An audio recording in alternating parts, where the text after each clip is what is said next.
ఒకసారి అంటే 13 years back అనుకుంటా, నేను అప్పుడు కాలేజ్లో వర్క్ చేస్తూ ఉండేదాన్ని. మార్నింగ్ వెళ్ళిపోయి మధ్యాహ్నం లంచ్కి వచ్చి మళ్ళీ వెంటనే లంచ్ చేసి మళ్ళీ టీచింగ్కి వెళ్ళిపోయేదాన్ని. ఆ టైంలో అంటే నాకు టీవీ చూడడం పెద్దగా అలవాట్లేదు, కానీ ఇంట్లో మా వారు పెడతా ఉంటారు కదా, ఆ టైంలో పెట్టినప్పుడు జస్ట్ అలా స్క్రోలింగ్ చూస్తూ ఉంటే వైజాగ్లో పెద్ద భూకంపం వచ్చింది.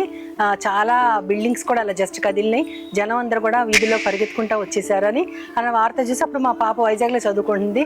ఎలా ఉందో అని, ఏ పర్లేదు దేవుడు ఉన్నాడు కదా అని నేను ఇంకా దాని గురించి పట్టించుకోకుండా మామూలు కాలేజ్కి వెళ్ళిపోయాను. ఈవినింగ్ వచ్చాక 6 o'clockకి మాకు రోజు మా పాప కాల్ చేయడం అలవాటు అనమాట. ఆ రోజు తనే కాల్ చేసింది, 6 కాదు 5 o'clockకి కాల్ చేసేసింది. వెంటనే కాల్ చేయగా నేను ఏంటమ్మా అంటే, అమ్మ భూకంపం వచ్చింది తెలుసా అంది. అంటే అవును తెలిసింది, నేను చూశానంటే మరి నువ్వు ఎందుకు ఫోన్ చేయలేదు అంది.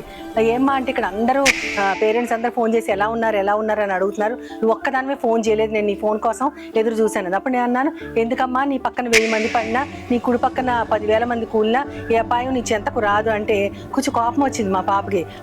ఈ బాగా చెప్తావులే నువ్వు అని వెంటనే సరే నేను ఉంటానని పెట్టేసింది. వెంటనే ఆలోచించాను, అంటే పిల్లలకు కావాల్సింది ఆ టైంలో ఎలా ఉన్నావమ్మా, భయపడ్డావా అని ఆదరణ. కానీ దేవుడు నాకు లోకానుసారంగా శరీర రీతిగా వాళ్ళకి కలుగజేయించే ధైర్యం కన్నా కూడా దేవుని వాక్యాన్నే వాళ్ళకి చెప్పేటటువంటి ఆ జ్ఞానాన్ని నాకు ఇచ్చారు. అంటే అది ఎంతవరకు వాళ్ళకి ఉపయోగపడతా లేదని కూడా నేను ఆలోచించలేదు.